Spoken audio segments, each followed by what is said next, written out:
it's Ipsy, and today I want to chat about quarantine, anxiety, and why I started YouTube. So for the past 5 months, the United States has been on lockdown, and being the selfless person I am, I've been at home following orders, but selfishly, I have actually benefited from the quarantine. While the world suffers from a global pandemic, I have invested in the stock market and worked on myself. Don't hate me. I am so blessed to have parents that let me live here rent-free while I finished my master's degree and studied for the CPA exam. But being cocooned in my room for the past 5 months also has its consequences.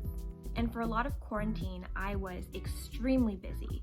I was constantly studying, working on my other hobbies, and trying to finish my degree. But then I failed the CPA exam for the second time. So I failed again. I had dropped all the habits that I had formed during quarantine, and honestly, it was really hard for me to get out of bed. I pretty much rewatched all of Avatar: The Last Airbender in how long did it take me to finish Avatar? Oh, I don't know, like 3 days. So I've had anxiety for a long time, and I don't know where exactly it started, but for the time that I have suffered from it, I have suppressed it. Maybe because it's not socially acceptable, or people will just think that I'm just stressed. So I hid it from not only those around me, but myself. And through my life, I have learned to lessen some of the symptoms of anxiety, like breathing techniques and learning how to organize my thoughts. But this is like putting a band-aid on a bullet wound. Or what do they say? Put lipstick on a pig? Maybe, if you want to use that, I don't know. But it was a temporary fix to a larger issue. So after I failed the CPA exam again and I couldn't pick myself back up like I usually could, I had to really search for the deeper issue at hand. So I decided to make a list of the times that I remember having the most anxiety. So I decided to take a painful journey through my past anxiety attacks. So I had 3 really bad anxiety attacks.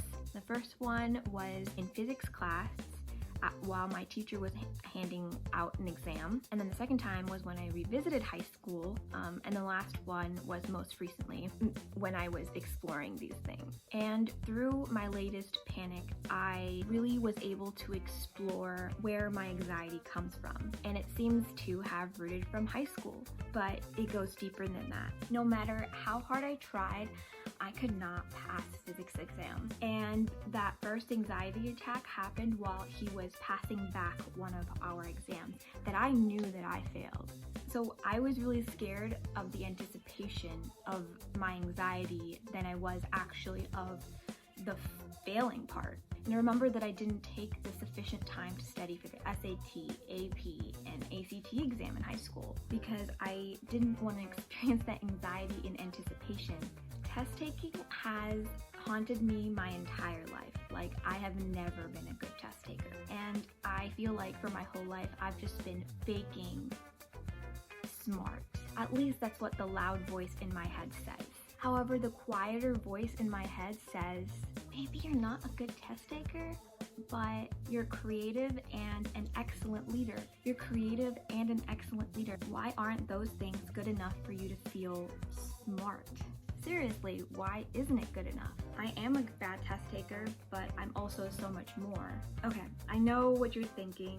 When is she gonna get to the point? And I'm just there. I think after I failed the exam again, I felt the same way as I did back in high school. I lost the motivation to study because I was afraid of that anxiety in anticipation. But it is so much easier to define ourselves on the things that we can't have. I want to be the type of person to define myself with the things that I do have.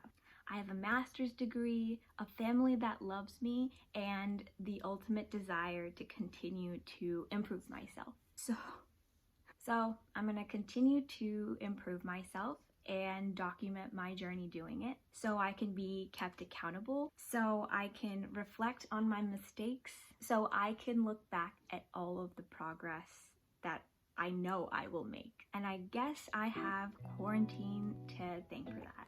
So I would love it if you would join me on this journey, and if you want to, please subscribe to my channel or follow me on Instagram at ipsychats. And if you made it this far, please comment down below if you have ever gone through something like this and what you did to overcome. Thank you so much for watching, and stay tuned for next time where I organize my scatterbrain with a bullet journal.